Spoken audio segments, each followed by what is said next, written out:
저는 독일에 들어가서 나치스에 저항하다가 히틀러가 망하기 3주 전에 처형되어서 죽기까지 수많은 문헌을 복중에서 남긴 우리 젊은 시대에 가장 호소력이 있는 신학자입니다. 그분의 일기를 제가 읽고 로마서를 보다가 어쩌면 이렇게도 비슷한 성서가 여기에 있는가 하는 것을 발견하게 되었습니다. 그래서 저는 오늘 이 말씀을 소개하게 된 것입니다.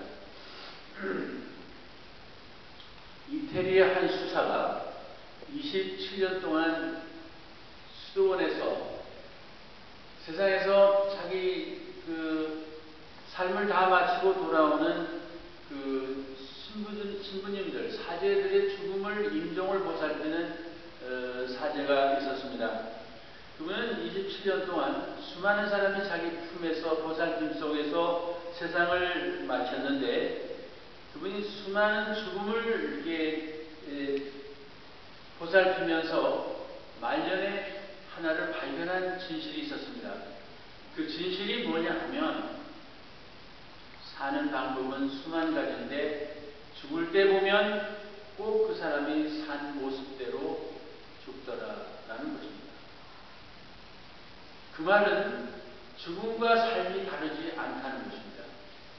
우리가 이 세상에서 사는 것은 하나님이 원하시는 삶을 사는 것이고 우리가 죽는 것은 내가 이제껏 산 것을 죽는 것입니다.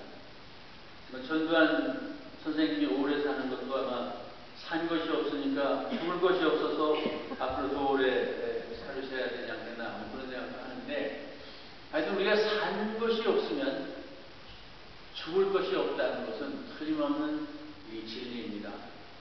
우리가 아무것도 아닌 것을 죽을 수 없습니다. 무엇을 죽어야 하는 것입니다. 그 무엇이 무엇이냐 하면 내가 이제껏 산 것의 전부를 죽게 되는 것입니다.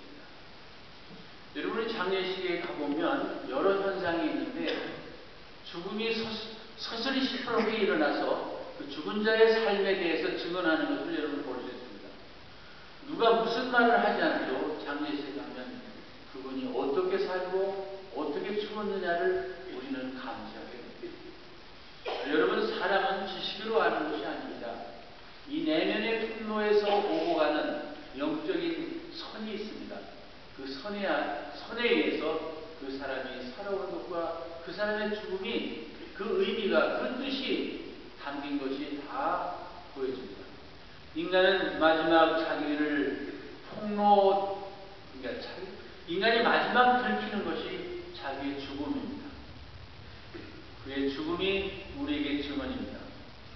여러분 하찮은 사람이 죽어도 놀랍고 신비한 감동이 있는 사람이 감동이 있는 죽음이 있는가 하면 이 세상에서 명예와 모든 것을 누리고 가도 눈물 하나가 흘려지지 않는 감동 없는 죽음도 있습니다.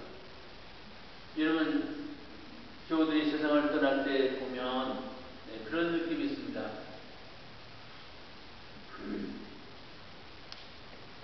이분은 소시민으로 이 땅에서 힘들고 고단한 인생을 살았지만 교회에서 무슨 큰 직분도 가진 적이 없지만 이 세상에서 이름 없이 빛 없이 세상을 끝마치지만 그가 산 삶이 진리와 하나님의 빛 속에 너무나 고귀하고 순수하고 아름다워서 많은 눈물을 쏟게 하는 그런 훌륭한 교우들의 죽음을 여러분 가끔 만나게 되는 것입니다.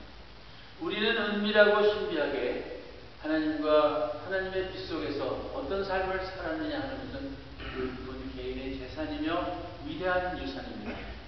그분은 정말 산대로 그의 삶을 아름답게 마친 것입니다. 여러분 사람이 개처럼 살고 인간답게 죽을 수가 없는 것입니다. 악인의 삶을 살고 의인의 죽음을 죽을 수가 없습니다. 허접스러운 삶을 살고 고귀한 죽음은 결코 죽을 수가 없는 것입니다. 그 이유는 인간은 곧 산 것을 주기 때문입니다. 그렇기 때문에 우리가 죽을 것을 염려할 것이 아니라 우리가 사는 것을 염려해야 됩니다. 내가 하루하루를 여러분 함성원 선생님이 우리에게 하신 말씀이 여러분이 종말론적 삶을 살라고 그런 말씀을 부탁했습니다. 종말론적 삶이라는 것은 우리가 사는 그 순간순간이 내 삶의 마지막처럼 살라는 것입니다. 사람들은 그 마지막처럼 살면 최선의 삶을 살려고 합니다. 여러분, 그 터미널 캔서가 걸리신 어머니가 이제 앞으로부터 이제 몇 개월을 산다라고 생각하는 젊은 어머니가 이 세상을 떠나는 임종을 하는 거 보면 그분이 그게 거창한 소망이 없습니다. 내 아들의 또 한 번의 생일을 보고 죽었으면 좋겠다. 저 아침에 태양이 또 타오르는 것을 한번 보고 죽었으면 좋겠다. 아침에 정원의 그 풀에 작은 이슬이 보석처럼 맺히는 것을 보고 죽었으면 좋겠다. 어제도 왔던 그 새의 울음을 저 가지 위에서 한 번 더 들었으면 좋겠다. 간단한 것입니다. 오늘 간단하지만 그 사람의 그 그리움과 그 간절함은 다함이 없습니다. 오늘 우리의 삶이 종말적일 때, 종말적이라고 우리가 받아들일 때 이 삶은 너무나 고귀하고 너무나 신기하고 너무나 놀라운 선물입니다. 여러분, 우리 역사 속에서 두 사람의 죽음이 저한테는 항상 대비가 되는데, 문익환 목사님이 우리 민족을 그렇게 사랑하시고 또 남북 통일을 하시기 위해서 북한에 들어가셔서 여러 가지 많은 정말 민족의 사랑을 표현하시고 돌아와서 또 감옥에 들어가시고 수많은 우리 역사의 길목에서 증언하시고 자기를 던지시고 자기의 가슴을 불태우시다가 고고와 어려움을 구비구비해서 겪으시다가 세상을 떠났는데, 그때 수유리에는 그 사람의 파도가 그 사람의 장례식에 인간의 물결이 홍수처럼 뒤덮였습니다. 여러분, 그분이 어떤 삶을 살았길래 뭐라고 하지 않는, 초청을 받지 않는 수많은 사람의 파도가 그렇게 몰려왔겠습니까? 또 그 조금 후에 정일권 씨가 세상을 마쳤습니다. 그분은 여러분 아시다시피 우리 한국군의 장성으로 국무총리로 정말 더없는 이 세상에 누리기가 너무 버거울 만큼 벼슬과 영광과 모든 권력과 힘과 부를 누렸지만, 그분이 죽으니까 사람이 올 사람이 없습니다.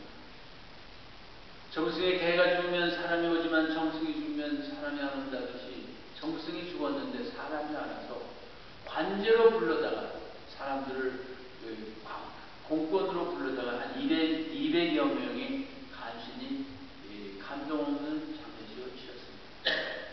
여러분, 이 두 죽음을 우리가 어떻게 이해해야 합니까? 정말 자기 권력이나 자기 배나 자기 따뜻한 등이나 계급이나 이런 것을 위해서 세상을 사는 사람이나, 또는 하나님의 나라와 하나님의 고귀한 형상을 짊어진 어느 우리 민족의 순환을 겪으며 눈물을 흘리시고 동참하시고 고난의 길을 가신 분이나, 이 두 사람의 길을 보면 우리는 이 죽음의 격변한 차이를 거기서 느낄 수 있습니다. 오늘 우리들은 이 땅에 와서 사는 동안 정말 여러 가지 모습으로 살았습니다. 정말 우리는 하나님이 원하는 삶을 산다고 했지만 우리의 삶은 너무나도 여러 면에서 부끄럽고 낭비되어 있습니다. 어느 철학자는 말하기를 어리석은 물란 인간의 보편적 실천이라는 말을 남겼는데, 저 자신은 제가 저를 봐도 정말 산 것이 없습니다. 정말 산 내용이 너무나 빈곤하고 너무나 그릇에 담을 것이 없다고 항상 저는 저 자신을 질책합니다. 늙어서도